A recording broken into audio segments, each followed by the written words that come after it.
창세기 12장 10절에서 20절 말씀. 그 땅에 기근이 들었으므로 아브라함이 애굽에 거류하려고 그리로 내려갔으니 이는 그 땅의 기근이 심하였음이라. 그가 애굽에 가까이 이르렀을 때에 그의 아내 사레에게 말하되 내가 알기에 그대는 아리따운 여인이라. 애굽 사람이 그대를 볼 때에 이르기를 이는 그의 아내라 하여 나는 죽이고 그대는 살리리니 원하건대 그대는 나의 누이라 하라. 그러면 내가 그대로 말미암아 안전하고 내 목숨이 그대로 말미암아 보존되리라 하니라. 아브라함이 애굽에 이르렀을 때에 애굽 사람들이 그 여인이 심히 아리따움을 보았고 바로의 고관들도 그를 보고 바로 앞에서 칭찬하므로 그 여인을 바로의 궁으로 이끌어 들인지라. 이에 바로가 그로 말미암아 아브라함을 후대함으로 아브라함이 양과 소와 노비와 암수 나귀와 낙타를 얻었더라. 여호와께서 아브라함의 아내 사레의 일로 바로와 그 집에 큰 재앙을 내리신지라. 바로가 아브라함을 불러서 이르되 내가 어찌하여 나에게 이렇게 행하였느냐? 내가 어찌하여 그를 내 아내라고 내게 말하지 아니하였느냐? 내가 어찌 그를 누이라 하여 내가 그를 데려다가 아내를 삼게 하였느냐? 내 아내가 여기 있으니 이제 데려가라 하고 바로가 사람들에게 그의 일을 명하매 그들이 그와 함께 그의 아내와 그의 모든 소유를 보내었더라. 아멘.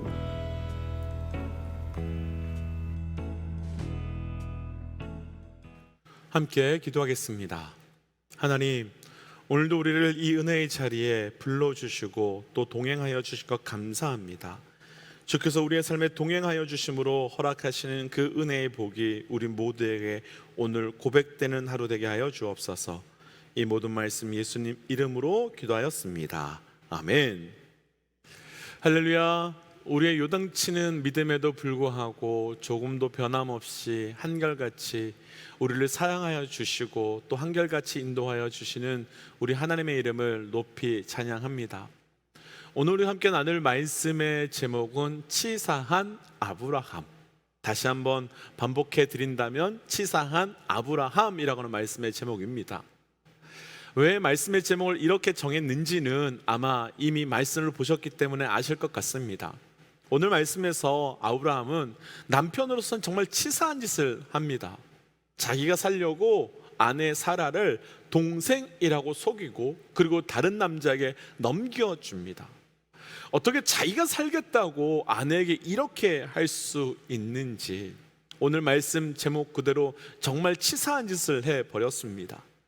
그런데 한 가지 우리가 여기서 질문해 보아야 하는 것은 하나님께서는 믿음의 조상 아브라함이라고 그 아브라함을 믿음의 조상이라고 불러주셨고 우리에게 믿음의 모델로 삼으셨으면서도 왜 이런 치사한 말씀을 말씀 가운데 기록하셨을까라고 하는 겁니다.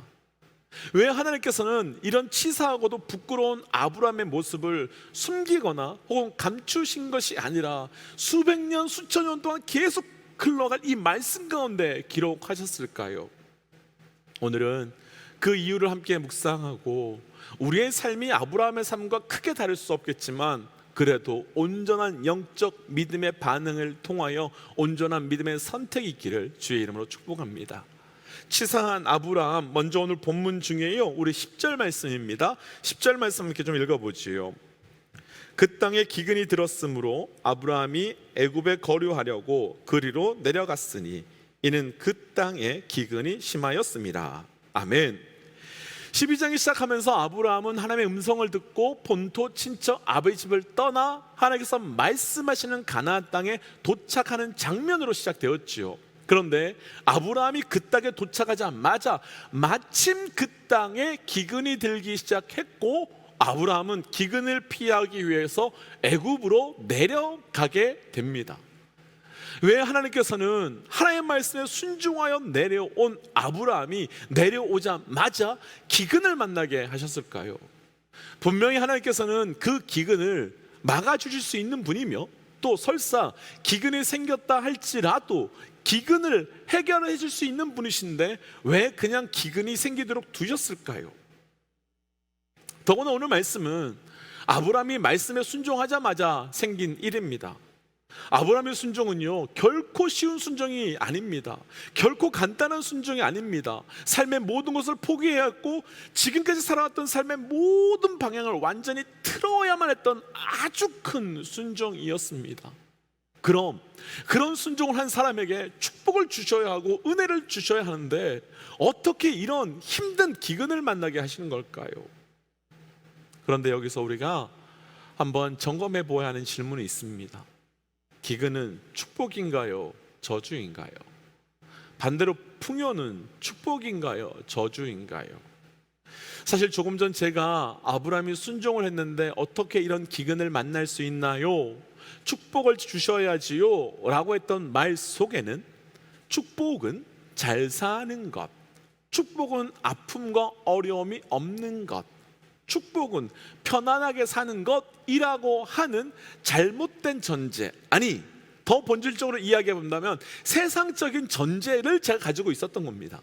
그러나 우리가 이미 알지만 말씀 속에서 우리에게 주시는 축복은, 말씀 속에서의 은혜는 잘 사는 것, 어려움이 없는 것, 편안하게 사는 것이 절대로 아니라 우리를 향한 그분의 약속의 말씀이 그대로 이루어지는 것이며, 또 결코 죄인된 우리가 하나님과 동행할 수 없는데 그분이 우리와 함께 해주시는 것, 그래서 죽을 수밖에 없는 우리가 생명의 은혜가 회복되는 것, 바로 그것입니다. 하지만 우리는 정직하게 하나님의 축복, 하나님의 은혜를 이야기하면서도 여전히 기대하고 소망하고 있는 축복은, 그 은혜는 지극히 세상적인 것이며 지극히 현실적인 것임을 부인할 수 없습니다. 그런데 이 모습은 우리만 있었던 것이 아니라 동일하게 아브라함도 있었던 것 같습니다. 오늘 말씀에서 아브라함은 기근을 만나자마자 애굽으로 내려갑니다. 아마도 아브라함은 순종하며 말씀 따라 내려왔는데 어떻게 기근을 만나게 하실 수 있는가, 어떻게 이런 곳에 나를 보내실 수 있는가라는 생각을 했던 것 같습니다. 여기서 우리가 분명히 알 수 있는 것 한 가지 있습니다. 아브라함은 말씀을 따라 순종함으로 약속의 땅인 가나안 땅에 내려왔지만 그가 기대한 하나님의 복, 그 잘 사는 것, 잘 먹는 것, 많은 것을 가지는 것, 그 아브라함의 복은 바로 그것이었던 겁니다. 그러니까 아브라함은 기근을 만나자마자 그런 것이 사라지니까 예배의 땅을 포기하고 순종의 재산을 포기하고 헌신의 재단을 쌓던 것을 멈추고 애굽으로 내려가게 된 것입니다. 여기서 아브라함의 애굽으로 내려간 분명한 이유가 보입니다. 당시 애굽은 나일강으로 인해서 가장 풍요하고 부요함이 많이 있었던 땅이었습니다. 곧 아브라함은 하나님의 약속과 부르심이 있는, 그러나 기근이 있는 그 땅을 떠나서 우상을 숭배하고 우상을 예배하지만 부요함이 있는 땅으로 내려가게 된 것이었습니다. 아브라함이 왜 이렇게 된 것일까요? 아브라함이 기대한 복은, 아브라함이 소망한 은혜는 잘 먹고 잘 사는 것이었기 때문입니다. 곧 오늘 말씀의 제목으로 이야기하면 왜 아브라함이 치사한 아브라함인 겁니까? 하나님에게, 그 아브라함에게 하나님은 삶의 목적이 아니라 하나님은 삶의 도구였던 것입니다.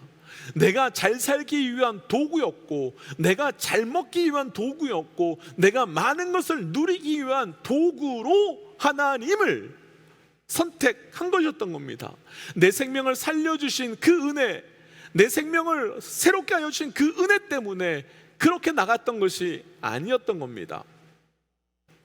오늘 말씀에서 나눌 첫 번째, 사랑하는 믿음의 동지 여러분, 우리가 치사한 영적 사람이 되지 않기 위해서 하나님을 도구가 아니라 우리의 삶의 목적으로 선포하셔야 합니다.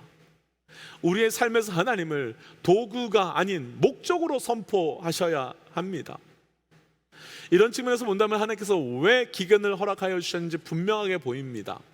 이미 아시겠지만 아브라함은 믿음의 사람입니다. 하나님께서는 모든 믿음의 사람의 모습을 대신하고 있는 이 믿음의 사람 아브라함을 통하여서 믿음의 사람이 쫓아가야 하는 것이 무엇인지, 그리고 믿음의 사람들이 이런 상황 속에서 하나님의 통치에 순종하는 것이 무엇인지, 그리고 이런 상황 속에서 하나님 나라를 온전히 세워가는 것이 무엇인지를 보여주고 싶으셨던 겁니다. 그럼 기근을 만난 아브라함이 했던 가장 큰 실수는 무엇이겠습니까? 가장 큰 잘못은 무엇이겠습니까? 아브라함이 한 가장 큰 실수는, 아브라함이 한 가장 큰 잘못은 애굽으로 내려간 것이 아닙니다. 기근을 피한 것도 아닙니다. 아브라함의 가장 큰 실수는, 아브라함의 가장 큰 잘못은 하나님께 묻지도 구하지도 않은 것입니다. 하나님께 묻지도 구하지도 않으니까 결국 그는 기근 앞에서 본능대로, 느낌대로, 감정대로 반응했고, 결국 그로 인하여 세상의 풍요를 따라 나아가게 된 것입니다. 믿음의 동지 여러분, 예수 믿다 보면 기근도 만나고 풍랑도 만납니다. 그런 일이 없기를 기대한다고 축복해 드리고 싶지만, 아무리 제가 그렇게 축복을 해드려도 분명히 우리는 그 풍랑 만납니다. 그런데 그것을 떠남의 이유로, 떠남의 핑계로 삼지 마십시오. 그것을 멈춤의 이유로, 멈춤의 핑계로 삼지 마십시오. 그것을 타협의 이유로, 타협의 핑계로 삼지 마십시오.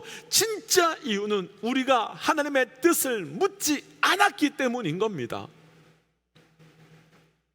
우리가 하나님의 뜻을 구하지 않고 살고 있기 때문입니다. 사실 우리가 살아가면서 만나는 기근은 참 많습니다. 사람 때문에 기근을 만나고, 건강 때문에 기근을 만나고, 신분과 재정 때문에 기근을 만나고, 이루 말할 수 없는 많은 문제들로 인하여 저희는 기근을 만납니다. 그런데 그것이 걸림돌이 아닌 디딤돌이 되려면 우리는 엎드려야 합니다. 그리고 물어야 합니다. 그래야 하나님이 우리의 삶의 도구가 아니라 목적이 되는 것이며, 내 뜻을 이루기 위하여 하나님을 믿는 것이 아니라 하나님의 뜻이 나를 통하여 이루어지도록 하나님을 믿는 온전한 믿음이 될 수 있는 겁니다. 도전하기는 우리 삶이 하나님이 도구가 아닌 목적되는 믿음, 그 믿음이 되기 위해 기근 앞에서, 어떤 기근 앞에서도 그것을 핑계 삼지 않고 엎드려 주께 묻고 나아가는 영적 믿음 되시기를 주의 이름으로 축복합니다. 그런데 오늘 말씀에서 아브라함의 또 치사한 모습이 한 가지 더 등장합니다. 우리 오늘 본문 중에요, 조금 내려가셔서 18절 말씀 함께 좀 읽어보겠습니다. 18절 말씀 함께 읽어보죠. 천천히 읽지요. 바로가 아브라함을 불러서 이르되 내가 어찌하여 나에게 이렇게 행하였느냐? 내가 어찌하여 그를 내 아내라고 내게 말하지 아니하였느냐? 아멘. 아브라함이 자기 아내를 누이라고 속였습니다. 그러니까 자기가 살기 위해서 아내에게 수치를 보인 거죠. 어떻게 이런 치사한 남편이 있을 수 있을까요? 오늘날로 이야기하면 길을 가다가 깡패를 만났는데 그 깡패들에게 남편이 자기 살겠다고 아내를 버려두는 것 같은 그런 모습인데, 이런 치사한 남편이 어디 있겠습니까? 이런 치사한 사람을 어떻게 남편이라고 말할 수 있겠습니까? 아브라함 정말 치사하고, 아브라함 그 믿음의 사람이라고 말하는데 정말 실망스럽습니다. 어떻게 아브라함이 이런 치사하고 바보 같은 짓을 할 수 있는 겁니까? 그런데 조금만 이 말씀을 묵상해 본다면 아브라함의 모습이 바로 우리의 모습인 것을 알 수 있습니다. 아무리 믿음이 좋아도, 아무리 신앙이 좋아도 우리는 내 생명이 걸리게 되면 결국은 다 도망치게 되고 피하게 되고 치사해질 수밖에 없는 게 우리의 믿음입니다. 십자가 앞에서 제자들을 생각해 보고 싶습니다. 십자가 사건이 있기 전 제자들은 우리가 예수님을 위해서 생명을 바치겠다고 말하시오. 그리고 베드로는 그런 일은 절대 일어날 수 없다고 말하다가 예수님께 사단아 물러가라 라는 말까지 들었습니다. 분명 제자들의 그 고백은 진심 중에 진심이었을 겁니다. 정말 사랑하는 마음으로 그랬을 겁니다. 그런데 실제 십자가 사건 바로 앞에서 그들은 어떻게 했습니까? 다 도망갔습니다. 생명을 건지기 위하여 다 도망갔습니다. 그런데 이런 치사한 아브라함을 하나님께서는 그냥 두지 않으시고 도우십니다. 17절과 18절 말씀을 보면 하나님께서 바로에게 큰 재앙을 내리셨고, 바로는 그로 아브라함에게 너가 어떻게 나에게 이럴 수 있느냐라고 하며 책망합니다. 사실 바로의 입장에서는요, 되게 억울합니다. 거짓말 아브라함이 했고요, 그리고 16절 말씀을 보면 바로는 지참금까지 다 지불하고 정식으로 데려왔기 때문입니다. 그런데 아내를 그렇게 보내고 난 다음 아브라함의 모습은 어땠을까요? 어떤 모습으로 이 애굽에서 견뎌내고 있었을까요? 하나님은 그렇게 무너져 있는 아브라함을 그냥 두지 않습니다. 그렇게 망가진 아브라함을 그냥 버려두지 않습니다. 오늘 말씀에서 정말 감사한 것이 하나 있습니다.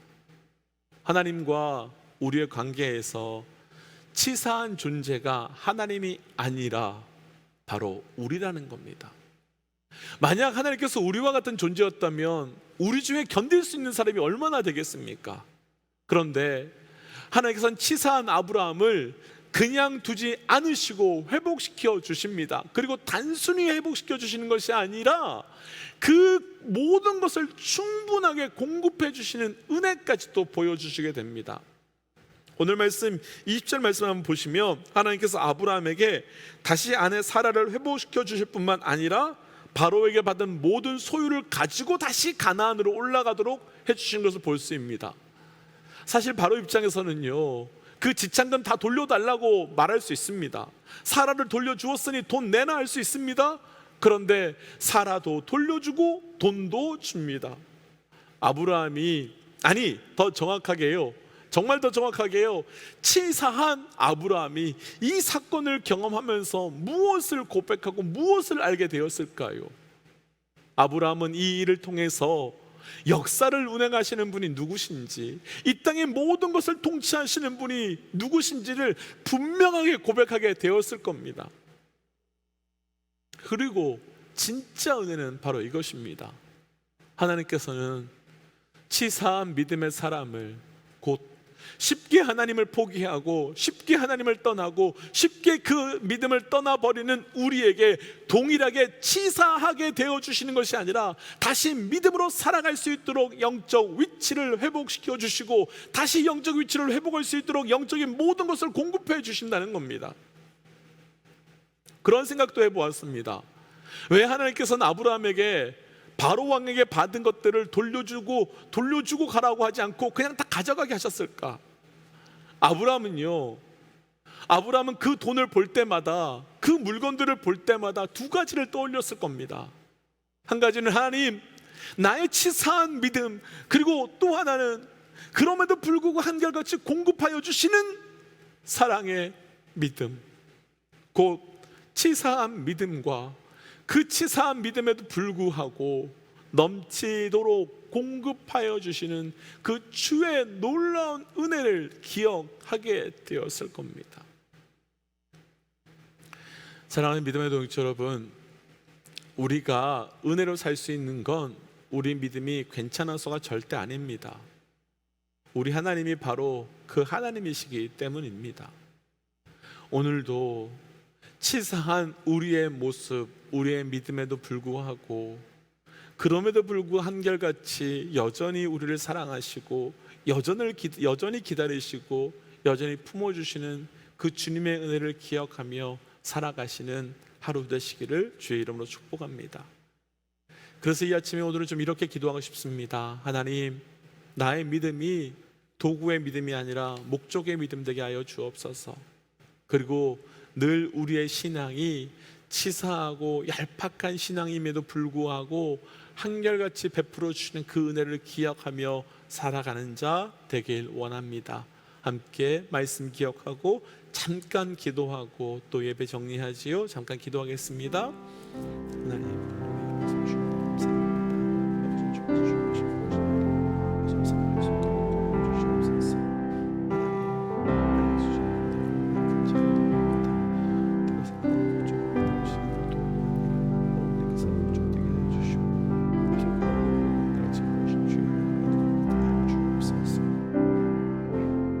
하나님, 아브라함처럼 아니 치사한 아브라함의 믿음과 같이 우리가 하나님을 도구로 삼고 예수 믿는 것이 아니라 목적으로 삼고 예수 믿는 자 되어가게 하여 주옵소서.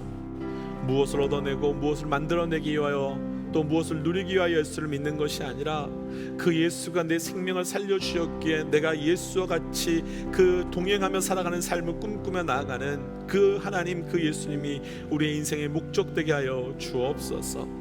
하나님, 정말 감사한 것은 내가 치사한 아브라함임에도 불구하고 한결같이 그 은혜를 부어주신 것 감사합니다. 오늘도 주께서 주실 그 은혜 붙들고 내 치사함을 뛰어넘어 그러나 사랑을 주시는 주의 은혜를 붙들고 살아가게 하여 주옵소서. 이 모든 말씀 예수님 이름으로 기도하였습니다. 아멘. 사랑하는 믿음의 동역자 여러분, 하나님을 도구로 믿는 것이 아니라 목적으로 믿으셔야 됩니다. 우리가 그 은혜를 받을 만하기 때문에 사는 것이 아니라 우리는 한없이 치사한 존재입니다.